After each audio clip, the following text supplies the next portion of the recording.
The seventh law of achievement is the law of preparation, which says that perfect performance is preceded by painstaking preparation. The mark of the serious person and the real professional in any field is that he takes more time to prepare thoroughly than the average person does. The non-serious person or the non-professional always attempts to bluff or to wing it. He tries to get by with a minimum of preparation without realizing that his level of preparation is immediately evident to everyone around him. One of my favorite quotes, which has had a powerful effect in shaping my life and attitude, comes from Abraham Lincoln, who said, "I shall study and prepare myself, and someday my chance will come." He recognized, as do all great men and women, that painstaking and thorough preparation is the key to the future. The first part of the law of preparation is simply, do your homework. It's the details that trip you up every single time. My friend Joel Weldon gave a wonderful talk a few years ago entitled Elephants Don't Bite.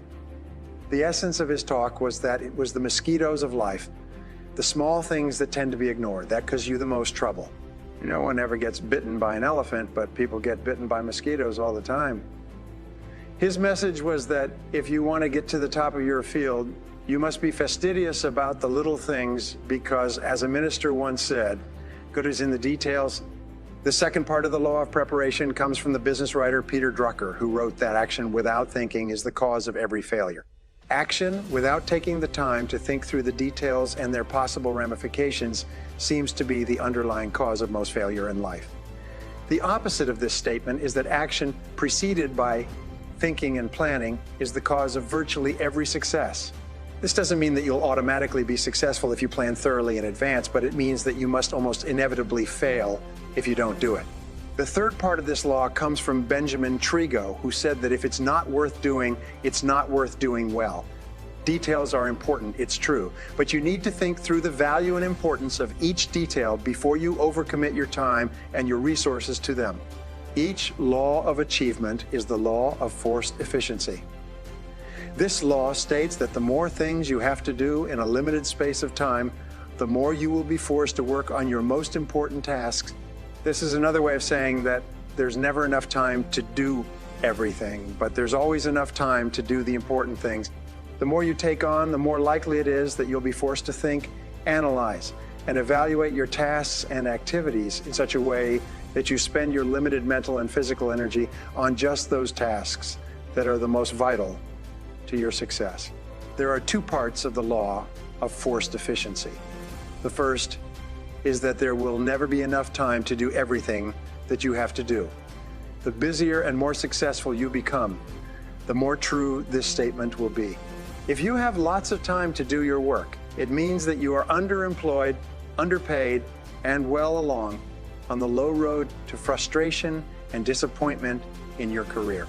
The fact is that you can only discover how much you can do by trying to do too much. You can only find out how far you can go by going too far. You discover how much you can take on by taking on more than you can do.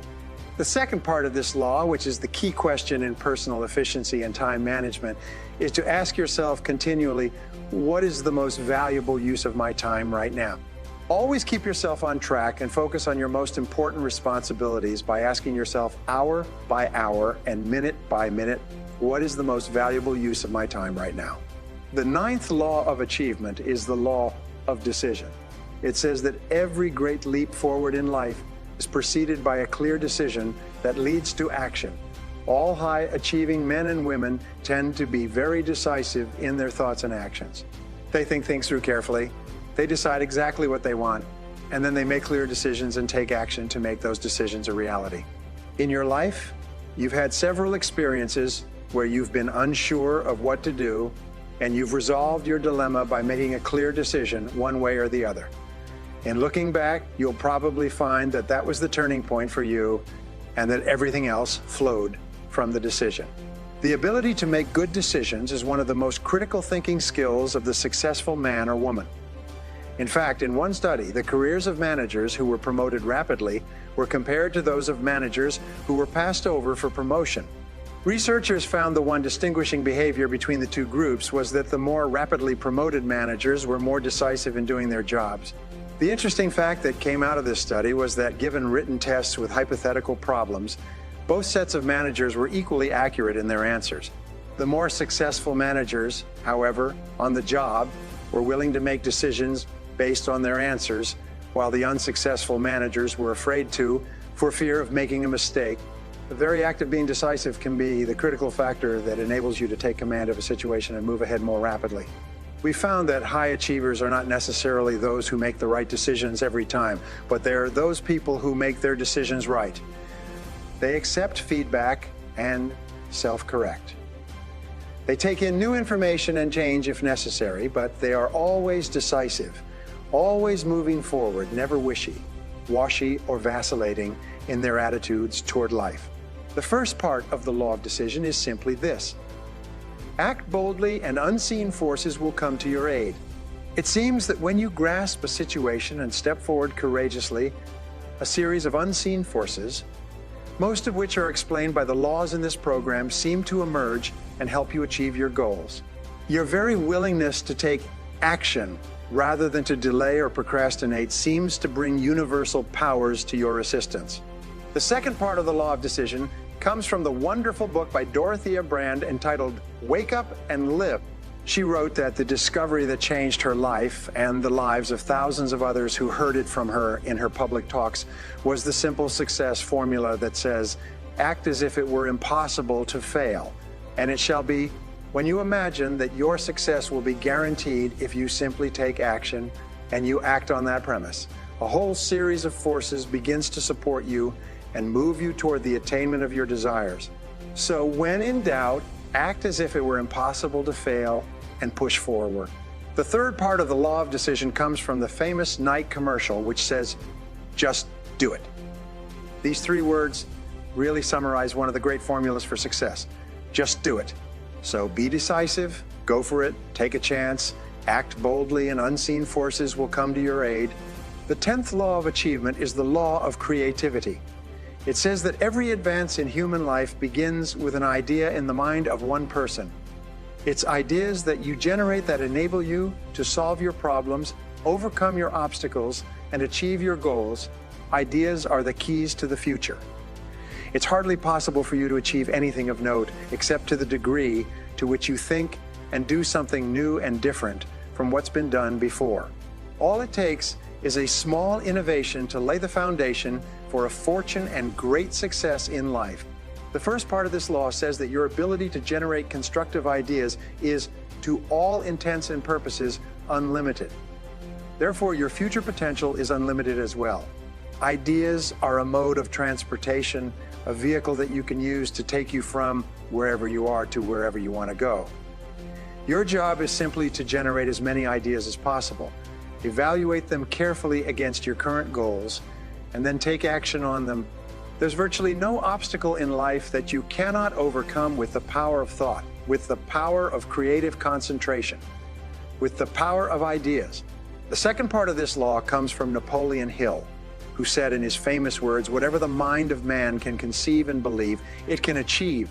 Your mind is structured in such a way that you cannot at the same time have an idea and not also have the ability to bring that idea into reality. The very existence of an idea in your conscious mind means that you have within you and around you the capacity to achieve it. The only question you have to ask yourself is, how badly do I want it? The third part of the law of creativity comes from Napoleon Bonaparte, who said, "Imagination rules the world." Everything you see around you is the result of what was initially a single idea in the mind of a single person. Our entire world started from thought brought into reality. The fourth and final part of this law comes from Einstein, who said simply that imagination is more important than facts. There have been countless occasions in your life, in the lives of others, where the facts say one thing, but your ideas and created energy enable you to do something completely different. Virtually every important turning point in your life and human destiny begins with an idea that causes you to see things differently and to take action that you would not have taken in the absence of that idea. Wherever you are, whatever you're doing, whatever your situation, you have the creative capacity in the form of an infinite ability to generate ideas to solve any problem and achieve any goal. It's up to you. The 11th law of achievement is the law of flexibility. However, 1,000 things can change, each of which will require alterations in your plan of action. The most optimistic is often an indication that you're doing the wrong thing. Whenever you feel that you're butting your head against the wall and not making progress, step back and re-examine your plan. Be sure that the goal you're working toward is still the goal that you desire, and then sit down and make better plans. Take the mentality of a computer programmer. When he designs a computer program, he knows that the program will be full of defects when it's completed. No computer program ever works perfectly the first time it's tried. However, alternatives that you've developed in case your first choice doesn't work. The more thoroughly developed your options and alternatives, the more reached. I encourage the participants to ask the question, what else would be a good decision in this situation? The very exercise of developing alternatives enables you to think more clearly and can be a major contributor to the level of achievement that you experience. The third part of the law of flexibility is that crisis is change trying to take place. Whenever you're experiencing a crisis or difficulty of any kind, stand back for a moment and ask yourself what change is trying to take place that is being signaled to me as a result of this crisis. You may be having a crisis in your work, in your personal relationships, with your health, or with your business. In almost every case, a crisis is an indication that something is wrong and that pursuing the same course would be an unwise thing to do. So, what is the change that's trying to take place in your life right now? The fourth part of the law of flexibility is that errant assumptions lie at the root of every failure. Almost every failure you have will be based on an incorrect assumption that you've made and accepted without question. It's always a good exercise